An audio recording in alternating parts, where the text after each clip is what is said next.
रखना ही मत ना। स्टार्ट। अध्यक्ष महोदय, मैं आपका बड़ा आभारी हूं कि आपने मुझे बोलने का अवसर दिया। मैं कृषि तथा सिंचाई मंत्री के अनुदानों की मांगों का समर्थन करने के लिए खड़ा हुआ हूं।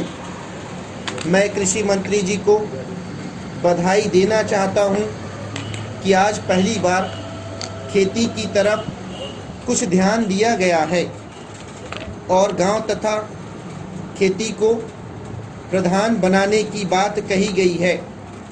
वैसे भी गांधी जी पहले भी कहा करते थे कि गांवों को प्रधान बनाने से ही इस देश की उन्नति होगी। गांधी जी से मेरा तात्पर्य महात्मा गांधी से है। श्री साठे साहब के गांधी जी से नहीं।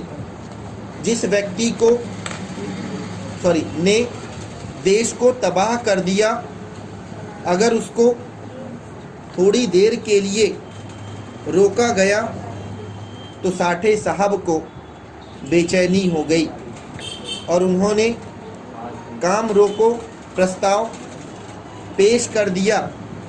जब हम लोग जेल में 19 महीने रहे, जहां हमारे कई साथी मर गए, तब साठे साहब की आत्मा कहाँ भटक रही थी। वे उस समय भी तो लोकसभा के सदस्य थे। महोदय, अन्य गांवों की तरह किसानों की भी बुनियादी आवश्यकताएं होती है।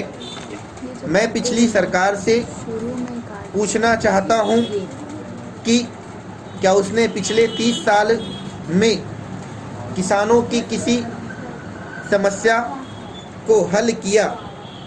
क्या किसानों के लिए भोजन की ठीक व्यवस्था हुई? किसान अच्छा अन्न पैदा करता है, लेकिन कुछ अधिक पैसा पाने की इच्छा से वह उसको बाजार में बेचता है और स्वयं मोटे अनाज पर अपना गुजारा करता है। इसी तरह 30 साल के शासन में किसानों के लिए स्वास्थ्य का कोई प्रबंध नहीं हुआ। गांवों में 10-20 मील पर अगर कोई अस्पताल खुल गया हो तो उसकी दवाओं के बारे में जांच करने की आवश्यकता है। जब तक हम किसानों को शिक्षित नहीं करेंगे, तब तक देश की प्रगति नहीं हो सकेगी। देहातों में हर जगह शिक्षा संस्थाएं भी खोलने की आवश्यकता है। बड़े बड़े शहरों में ऋण दिए जाते हैं, घर बनाने की स्कीम भी चलाई जाती है, लेकिन देहातों में किसानों के लिए न कोई ऋण दिया जाता है और न कोई घर बनाने की स्कीम चलाई जाती है।